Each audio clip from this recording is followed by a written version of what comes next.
Hello, I'm Dr. Andrew Sargent. Welcome to my course, 101 Most Misunderstood Verses. We're coming to you today from Sacred Fire Church in Bellevue, Florida. Come on by. All right, so this gives us 5 basic suggestions for what we're dealing with that people have made. These are just suggestions that people have made. I'm going to knock several of them out as not possible, either because they completely violate the concept of hana, inaugurating, initiating, or because they just really don't understand that all we're looking at is according to his way. So train up a child at the beginning of his way. This is how they're taking upon the mouth of his way as the beginning of his way. And even when he is old, he will not depart from it. Now, this does not promise good or bad. It's just whatever you put into the kid in the beginning is what you're going to get out of the kid in life. This may not assume good or bad methods, being perchance a model. What you train is what you get. But one might foolishly assume a good way as some exclusive wisdom interest. Like, why would you write a proverb about the negative? Have you read Proverbs? There are lots of proverbs that are based upon the negative, the negation. This rendering has a certain poetic flair to it in English, the beginning of his way, and as opposed to when he's old. But the Hebrew poetry gets a little awkward, particularly because the word hanak already has the idea of initiation. In other words, the word hanak already has the suggestion of early and beginning and launching. You got a kid. God has given you a kid. How are you going to launch this child into life? What are you going to dedicate the child to? What are you going to pour into this child? And what path are you going to set to the child? It could be neutral, good, bad, or indifferent. The gypsies in a lot of communities around the world, and people can get upset with me for saying it, but the truth of the matter is that the gypsy communities have, throughout history, funded themselves on thievery and cheating and shamming and other things. So you can set the course for your child in a community in which you're going to be a thief for us. You're going to be, you can't get into too much trouble, so you're going to be the one that does the stealing for us. A pedophile that has children will often plan on the child being its plaything, and that's the course that is going to set for it. You can set the course of the child. You're here because we were on a farm and we need worker hands. And I know people that were part of big families and literally said, my parents had no interest in us except as anything but field hands. Mm-hmm. They did not love us. They did not care about us. They had child after child because my father needed help in the field. And when a girl was born, he was angry because he needed a boy. That's the same thing. To dedicate good, bad, or indifferent. So it gets a little awkward. Sounds great to us in English, but doesn't really pan out in Hebrew too well. So what does according to his way reference it otherwise? So the second suggestion has been train up a child according to his way, taking the way of the child as the way one ought to go. This is that should thing. I don't know where we get the word should, except that you kind of think that wouldn't that be the interest of a proverb, this whole should thing? What are you going to do? You're going to take the way of the child and point them in the wrong direction? Yeah, a lot of times you want partners in crime. A parent who has a child and has a hope for this child to cure the parent's loneliness. Mm-hmm. I need someone who will just always love me and always care about me, and I can do no wrong, and everybody else in the world judges me just because I'm this terrible, horrible thing. But my baby will just accept me for what I am. And the parent tries to live vicariously through their child. There are bad purposes to which you can assign a person. Ought to go. This is highly interpretive to stick this ought to go. As if the good path, if trained in, will stick. Now, you want to say the bad path? Chances are better that a bad path sticks. Because a bad path feeds the nature and it bends the nature. Take a child, and you don't have to train a child to be selfish. People always go, I really do think children are born good. Yeah. And literally walk into a room, and that's the conversation. This guy is talking to a woman that's had a baby. I really do think children are born good. I went, buddy, you just give that kid 3 months. Yeah. Children are not. Now, there are sweeter personality children. My youngest was voted most likely to punch you in the face. My third child was a sweetie pie. And her inclination was to be malleable and sweet and caring and loving. And she was much easier to deal with. But that did not secure the good path at all. even being, a little quieter.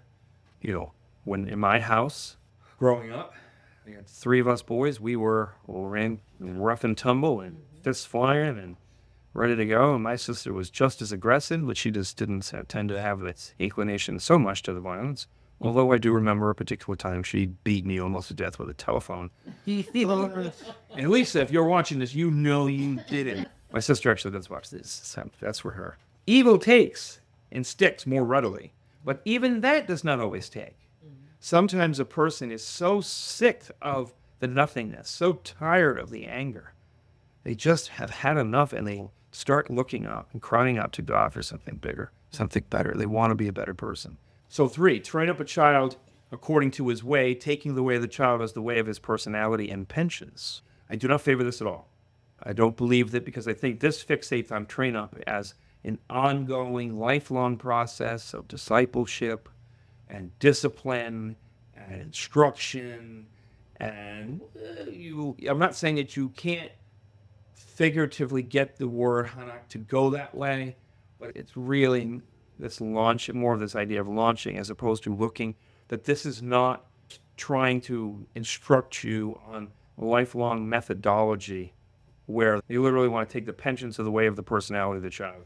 Every child gets an individualized program in keeping with their own natural personalities. This child needs the hands-on approach. This child is an auditory learner. This child learns by watching. So you need to train up a child in keeping with their own particular set of gifts and interests. And, do we really think that's what the Proverbs is teaching? Now you have the other one, train up a child according to his way, taking the way of the child as the manner befitting a child. Now it's not personality, but it's just train up a child in a way that children can get their hands on it. Talk the way children can understand. I'm not saying that we don't do this. Like, for instance, when you run a Sunday school program, you teach them the Bible and you teach them the Bible stories, and you present the Bible stories on a child's level because they're children. I mean, what tends to happen is they grow up, they outgrow the children's version, and they think they've outgrown the story. We haven't kept up with it to introduce them, and it's a tough transition, isn't it? You've been receiving instruction all along on a certain level, and then all of a sudden, somebody like me comes in, ruins your world by forcing you to look at the adultness of the text and start realizing text and context. And that's a transition point. You have to stop being a child. It's kind of like just becoming an adult. One day I was a child. Somebody threw the hormone switch. The next day, I was something else. I hadn't figured out what it was yet. Take a look at some of the kids in church. 1 minute, you're 10, 11-year-old, you're a child. And then you're 12-year-old, you're still a child. You're 13 years old, you're still a child. 14 years old, and then somebody goes, bing! And you put on 6 inches and 50 pounds of muscle, and your whole body is going, man! But your brain is child, body is man. And what a tough situation to be in.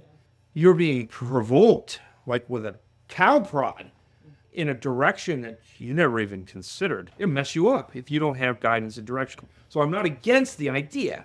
The question isn't whether this is a good idea. The question is that what this proverb is talking about? That we train up children using methodology, vocabulary, concepts, and illustrations that a child can grasp, that are age-appropriate, age-fitting. That's a great idea, but it's not at all what I believe the text is starting with. Train up a child according to his way, taking the way of the child as the way of folly. The way of folly. Because what is the way of the child? He who can constantly give his child their own way, they'll become cursed, right? No. Now, this is either a warning. If you train up or set the path of a child, giving him his own way, he'll still be doing his own thing when he's old. William Shatner does a Saturday Night Live skit where he shows up at a Comic-Con thing, and he's up there, and he's like, all right, I've had enough of this. You people, you know that this isn't real, right? You know that there is no such thing as the USS Enterprise spaceship. You know that. You know I'm not a real captain, right? So move out of your parents' basements. Get a job. What are you doing here? All right. So it could be a warning, living in your parents' basement because you didn't require it. And it's not that this isn't true, because it is true.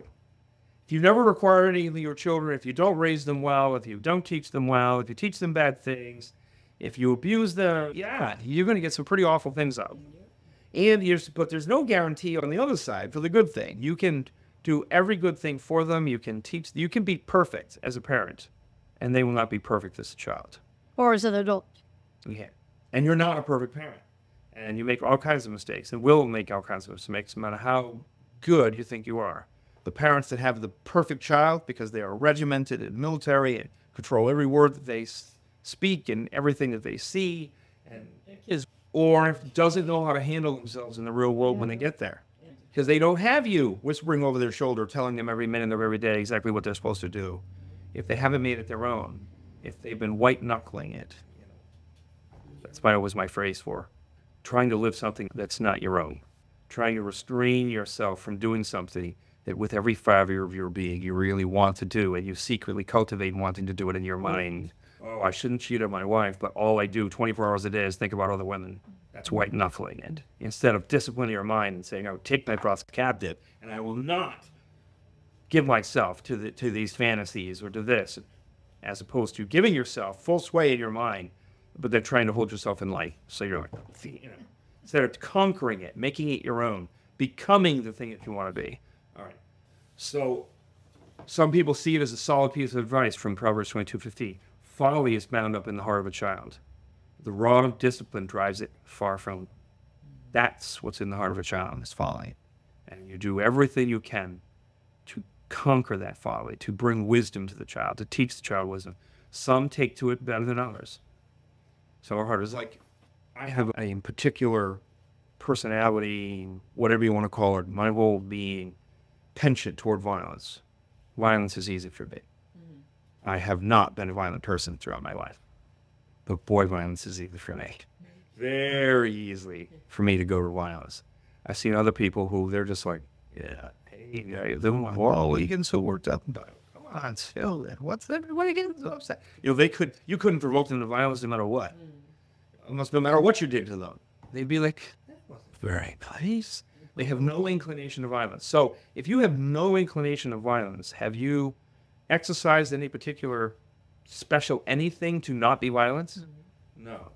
It's the person who is inclined toward violence, who gets control of that powerful inclination to violence, and says, I will not be a violent man. That's the one that's conquering. So you will have children who are inclined this way or that way, naturally, and it's very hard to sit there and judge the success you've had with your 3 frilly little blondie girls who never had enough emotional energy to get off the couch.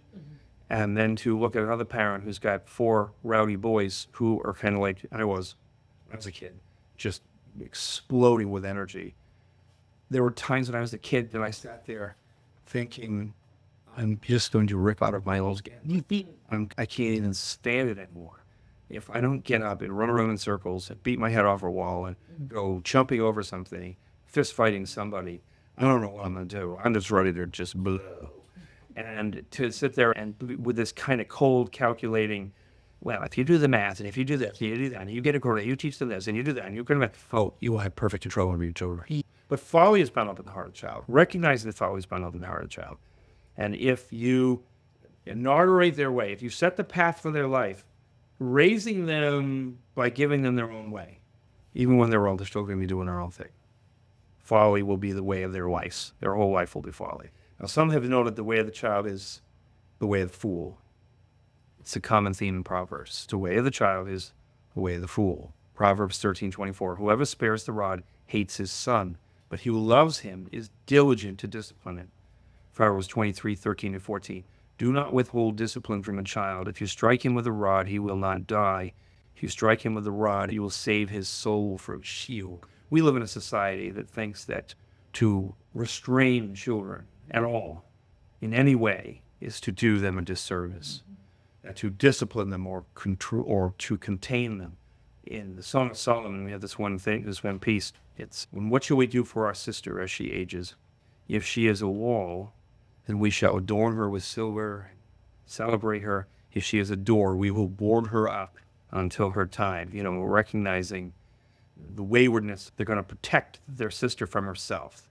And if she's a person who can protect herself from herself, then we can just celebrate her and just be happy that she's that kind of person. But if she's another kind of person, we still love her, and we're going to have to restrain this situation.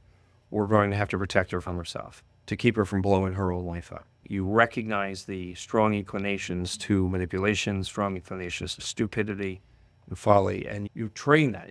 It's not like this military precision brutality, but it's a recognition of what you're dealing with and cultivate a conversation with them.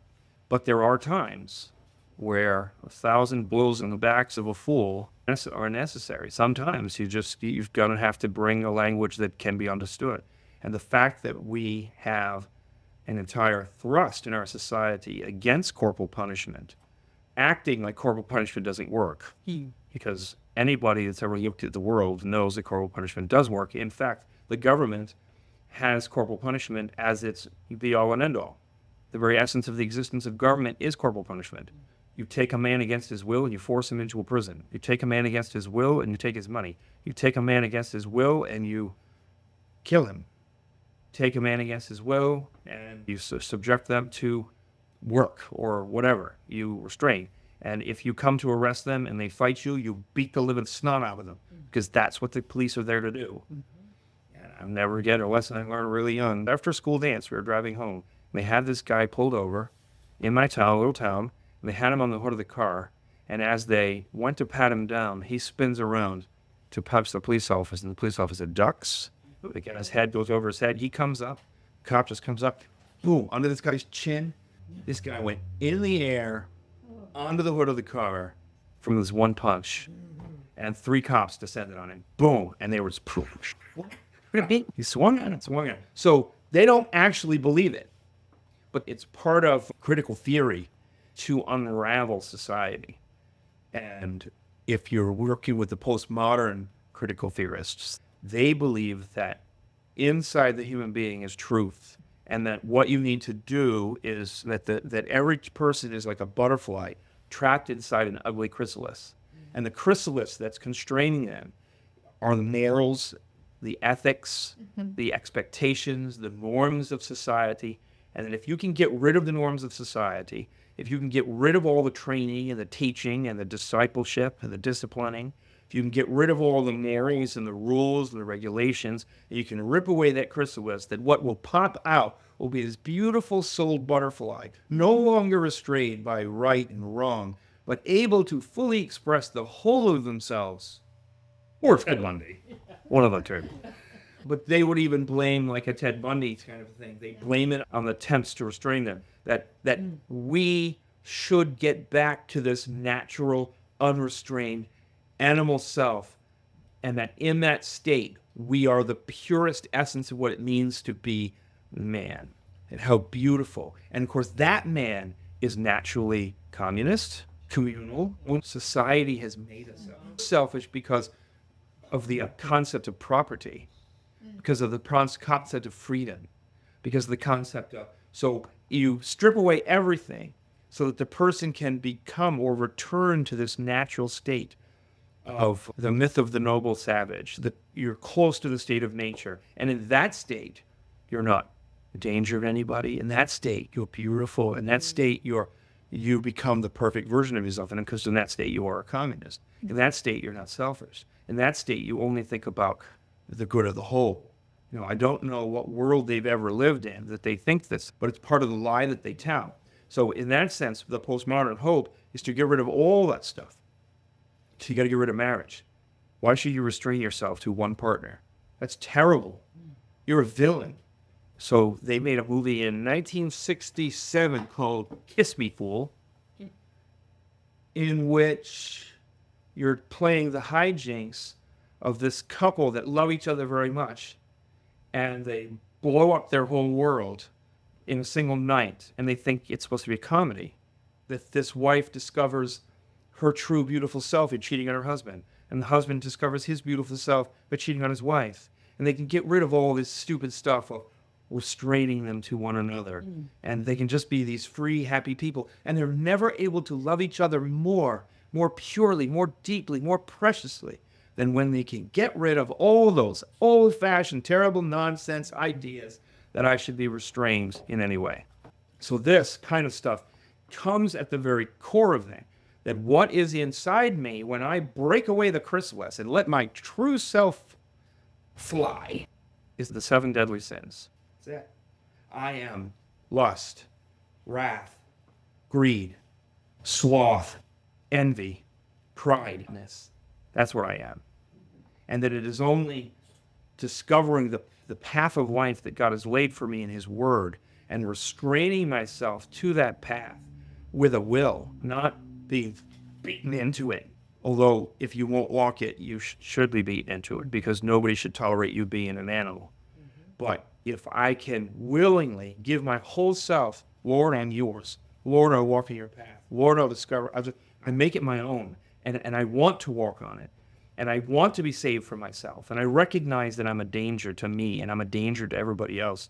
You take me, what I am, on this kind of animal thing that ticks around inside of me, it is violence. I've been terrified ever since a child, because I recognize as a kid that I could murder a man for looking at me the wrong way if I did not become a different person. That me, animal, Andrew, at the core of his being, is a murderer. I'm sure glad you got saved. Yeah. I mean, I was always a disciplined kid. I have compassion for other people, but you flip the wrong button on me, I am quite aware of. I know people like that, and they're not as restrained as you are.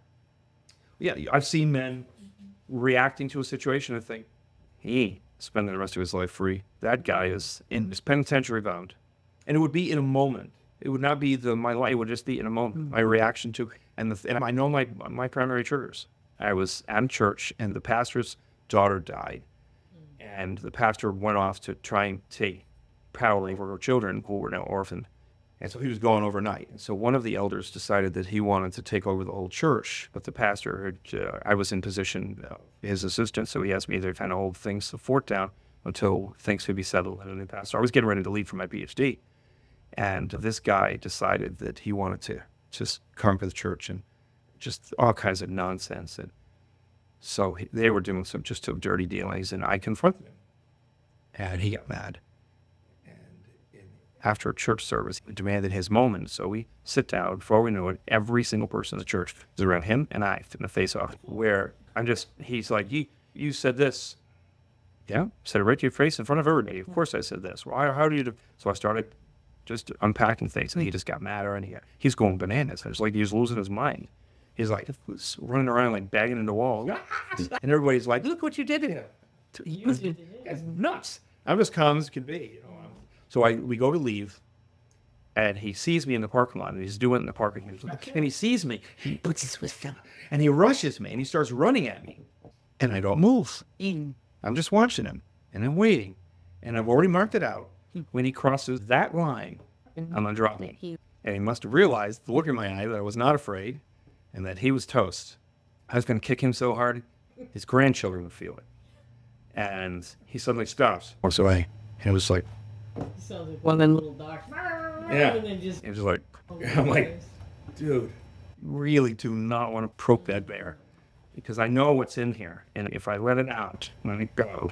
And I'm getting better. As the older I get, the easier it is. We were in a Sunday school class, and the pastor said, what would it take for you to kill somebody? People were like, somebody hurt one of my children. Or somebody, attacked my wife. And I go, somebody steals my parking space. That might do it. Yeah, right there. That'd probably be an E. Somebody laughs at me. That'd definitely do it. You don't want to laugh at me and be with an honest rich to me. Anyway, but you see this idea, but that's what's in the heart of the child. The fool is in the heart of the child. You open up the child, and there is greed and just unchecked selfishness. And as they hit puberty, it's lust and pride and all of it. So all the ugly, all the stuff, not goodness, not getting back to nature. This flies right in the face of it. So the way of the fool is right in his own eyes, but a wise man listens to advice. Proverbs 12:15. New American Standard of Proverbs 29:15. The rod and reproof give wisdom, but a child who gets his own way brings shame to his mother. Same phrase, by the way. Not upon the mouth of his way, but difficult, his way. The way of the child is the way of folly. A child who gets his own way is a shame to his mother. The ESV says, the rod and reproof give wisdom, but a child left to himself brings shame to his mother. So we have these negative things that we have as Proverbs. This idea that to take the child and give it its own way, take the child and just let him be whatever it is by nature, let him be whatever it is that, imagine that inside him is beauty and wonderfulness, and if you can only keep society from restraining the person. My next door neighbor, when I was raising my kids, my next door neighbor, she was this young woman. She had obviously had her son when she was a teenager, and she was, if I am permitted to say it, gorgeous. I mean, like really gorgeous. 30 seconds of conversation with her, and you wanted to run to the hills. The foolishness. But she's upset one day, and she sees me in the yard, and she wants to talk about it. Her son has gotten in trouble in school, and she says to me, I have never restrained my son a day in his life, and I will not tolerate anyone else doing it. He was dead before he was 30. Oh, that's it. Absolutely. He shipwrecked his life, destroyed himself, because that's the way of children. All right, so now my bigger concern in the way Christians read this verse, beyond grasping the possible meanings that are concealed by an overly interpretive rendering, is the tendency to mistake the nature of wisdom literature as divine promise. This is the big thing. So let's go back. We've talked about it, the beginning of his way and the end of his way, and we're still taking his way, just as his path in life. It's kind of this neutral thing. So you've got this neutrality that whatever you're training in at the beginning is what you're going to get to the very end. It could be good, it could be bad. I like the sentiment of the good, it could be bad. You've got the people who only want to say it's good. You've got the people who want to say it's a training methodology, but it's not. We're not talking about methodology, we're talking about content. This is not a methodology statement. So we can take all the ones that are about methodology, and even though those are keen conversations to have about methodology, we can still throw them out at the meaning of this proverb, because this proverb has something to say, and it's telling something. And I don't think it's a divine promise of do right, get right. It is talking about a warning about the way of the child, that child who gets its own way will become a disgrace to its mother. You could have that element of it, or this element of the importance of this early period. I have found what we call the formative years. The things that take root in a person's life in the formative years have a way of sticking with a person. Habits that they develop, especially sick habits that develop in the early years of their sexuality. If they don't have anybody teaching them, helping them make sense out of themselves, because I remember one day I'm a child, next day I'm not. I didn't even know what was happening to me. Wasn't getting a lot of guidance. You could, if you've lived your life unrestrained up to that point, that can be a very dark experience. And the patterns that you develop in your behaviors, the secret behaviors that you cultivate, the way that you allow your mind to develop, the attitudes that you begin to take about the opposite sex, or even about the same sex, or about your own body. And if you start drinking when you're 6 years old, if you start smoking cigarettes when you're 5 years old, and I have friends that My dad. my dad was smoking from flack. The only thing that helped my father quit smoking is that he was really cheap. And when cigarettes got expensive, I think they went to 25 cents a pack. And he said, "No, for this, I pay 25 cents a pack for cigarettes." So he's but he'd been smoking as a child, and I've seen the people, these habits that take you in the formative years, the things that happen to you. This is actually how you measure a generation, by the way. You know how they talk about Gen X and the greatest generation and the lost generation and baby boomers, and what that involves is a group of people in a certain environment. That environment could be a country or the globe or a community, if the community is fairly isolated, of shared experiences during the formative years. So I have 3 millennial children and a Gen Z child. The differences are striking. My Gen Z child, complete different reaction to everything. Complete different reaction to college. Different reaction to everything. And here's the big difference. My 3rd child remembers 9/11. It was a generation-shaping event. My youngest, no memory of it. That's what makes her a Gen Z. Now, what is influencing the Gen Z generation is technological natives, tech addictions from earliest years. I did my best to keep the cell phones out of my kids' hands for as long as we could, until it just got to the point where we just needed to be able to communicate with them. And then we wouldn't get them cell phones for many years. We tried to keep smartphones away from them, even after we got them cell phones. So they were much older when they got them. They did not have the technology addictions. My youngest, she is much younger than the oldest, and when they all get smartphones, the youngest one gets a smartphone. If I had to do again, I'm not giving her a smartphone, simply because of the constant access to social media.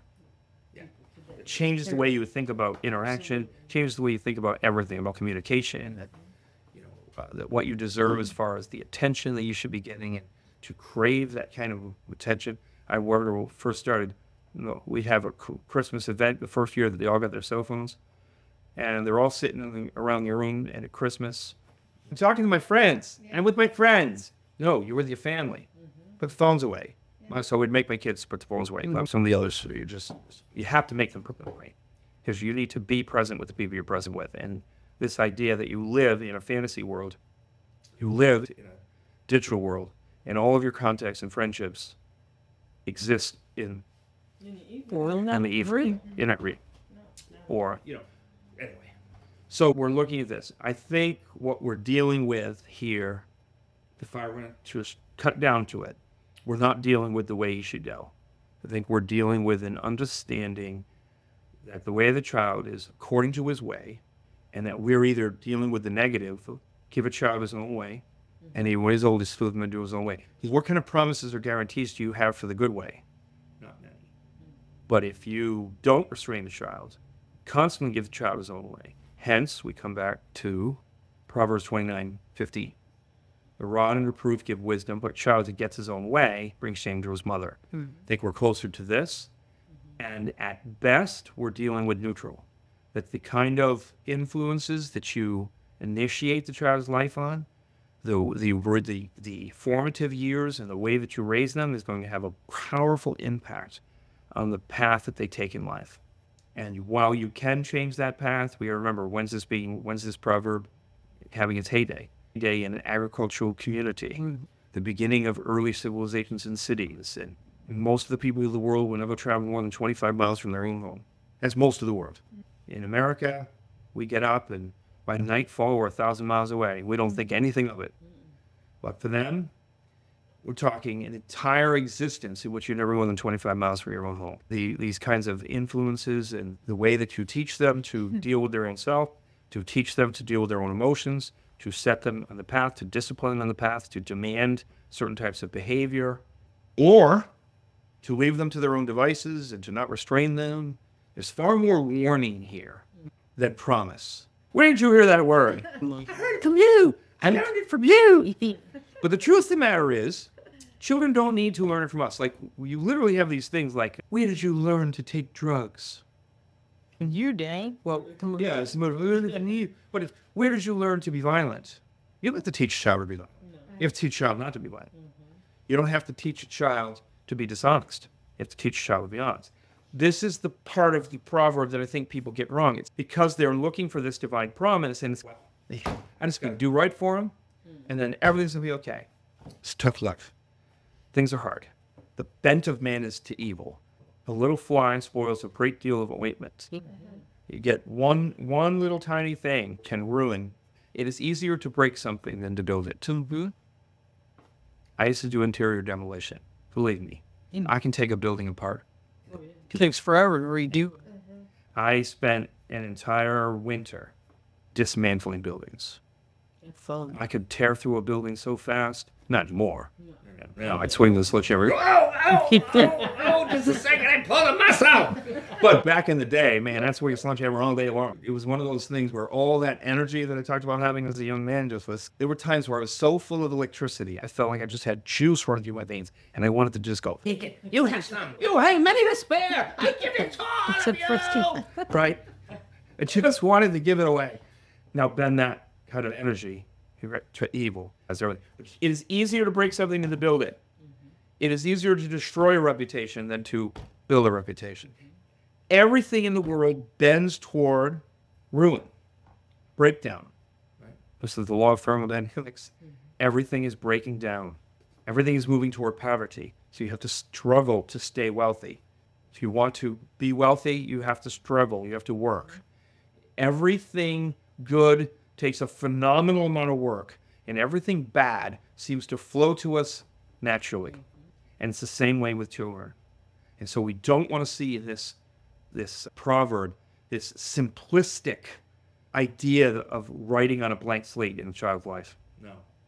The labor is harder. And I think the proverb is more of a warning, far more of a warning than it is a divine promise. That to give a child his way, or to even understand the significance of the early years. I mean, if you've got whole generations and attitudes of generations and moods of generations that are being shaped by formative year events. I mean, what are the great events of the world? World War II, the Depression, Vietnam, 9/11, the technological explosions, industrial revolutions, things that a generation of people who somewhere from their earliest memory to about the age of 18 share it. So what marks out a millennial? Somewhere between the age of memory and about the age of 18, you experienced 9/11, which came right on the heels of the money. And I think how the world was shaped. All right. So let's talk about the idea of divine promise in general now. So I'm far more concerned with this idea that we would take this, even if a person wants to take it as raise up a child in the way they should go, even if you want to fight for the word should, although I won't fight for it. I'm going to fight for either neutrality or bend more toward the yearning of the negatives, the way of the child, which is the way of folly. Even if you want to take it that way, if you take the proverb as a divine promise, you're in trouble, because that's not what proverbs are. It's not how they're meant to be taken. It's not how you're supposed to deal with it. A proverb is not a toggle switch. A proverb is an invitation to conversation. A proverb is an invitation to wrestle. A proverb is an invitation to wisdom. And wisdom doesn't see the world in cookie-cutter shapes. Wisdom deals with what is. Wisdom understands the way of things. Wisdom calculates how to achieve results in a broken world. Calculates how to get what you need from people when people are corrupt and broken. From systems when systems are corrupt and broken. How are we going to make it happen? So the Marxist, or the critical Marxist solution is just burn everything down. And then, of course, beauty will spring from the ashes. Naturally, Marx, who boasted to his girlfriend, who later became his wife, the mother of the children that he neglected, drove to suicide, promised her that they would wreck the world together, and he would stroll through that wreck. They burned down the world together, and he'd stroll through the wreckage of Creator. A new world springing from the ashes. That's their solution, because they don't have wisdom, don't believe in wisdom, and don't understand that a wise person sees the end from the beginning, knows how to achieve results in the environment that he's in, knows how to navigate the circumstances that he's in, recognizes when things are broken, and that he has to deal with a broken system. So a wise person who is raising a child understands what the child is, understands that foolishness is bound up in the heart of the child, knows that the child is not a blank slate, but the child is bent toward foolishness and evil, that the child needs to be taught the good, restrained from the bad. A wise person is wrestling with these realities, knows that things can go wrong. You can do everything in your power to try and help your child do right and be right. They can have a natural weakness. They can still get hit by a bus because they didn't pay attention. And I was working as a security guard in Chicago. It was like a couple days after graduation, and one of the girls who had graduated was walking with her friend in the street, talking on the phone with her dad, and they walked up to saying, and her friend goes to step out into the street, realizes that the bus that's coming is coming in, and it's coming very fast, pulls back, but her friend on the phone sees the friend go to walk and steps fully into the bus. Oh, that's horrible. And she's on the phone with her dad, gone. Shocked through the whole school, because the seniors had left earlier than the rest of the school, so the rest of the school was still in. The whole school was just in the eye of this girl. Foolish things can happen.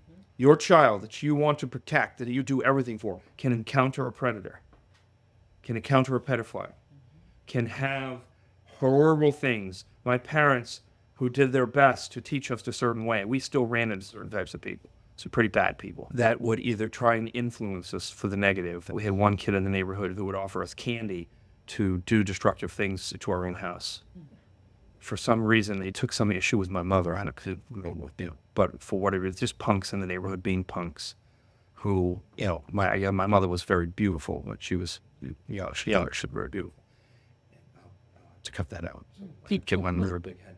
But so maybe the teenage boys were just being weird because she was so young and pretty. But they would try and coax us with candy to do destructive things. Well, we didn't think that we were destroying things. We just thought they were just asking us to do this stupid thing. But you can't always control the things that are going to come into your child's life. They're not blank slates. And the world is not a blank slate. You cannot control everything that happens. And so I don't want to be looking at any proverb as this divine promise. They are guides. They're helps. They're things that are meant to be wrestled with. Now, this also hits on another thing which we're going to come to in dealing with Proverbs, and that is, I'm the exception. Yeah, that's true for everybody else. My son used to say, is it 100%? Is that 0%? Is that 100%? If it's not 0% or 100%, yeah, then I'm the exception. No. But life is not 100%. If you live with somebody before you get married, you have just put yourself in the highest divorce category. Does that mean you will absolutely 100% in divorce? No. It's not 100%. And so everybody will go, oh yeah, so I'm the exception. So there is a tendency among those holding out this verse as a divine promise to soothe their anxiety by misinterpreting even when he is old as a promise of someday. The prodigal return. This proverb is not about prodigal returns.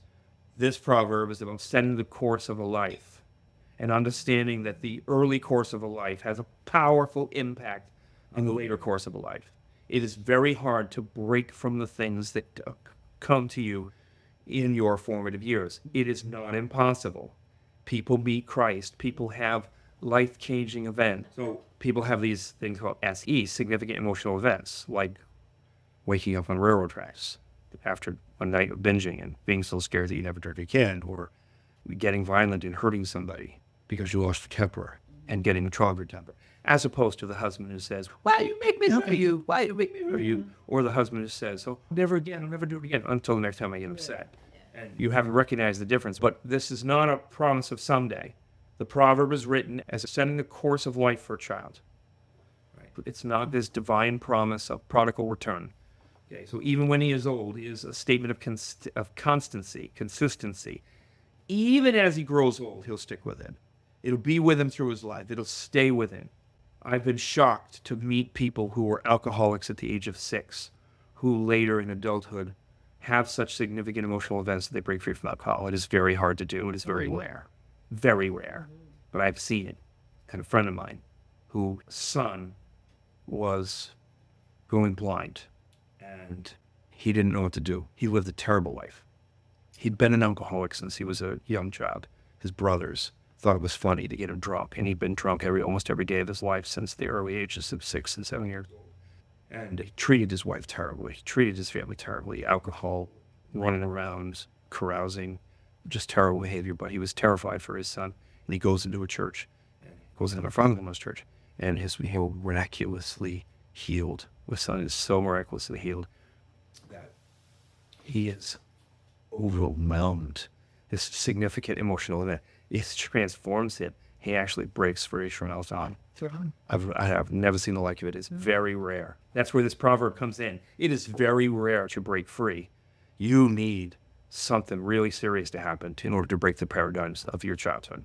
If you like what you're hearing today, please subscribe below and don't forget to share it on as many platforms as you can and tell your friends to watch. Thank you.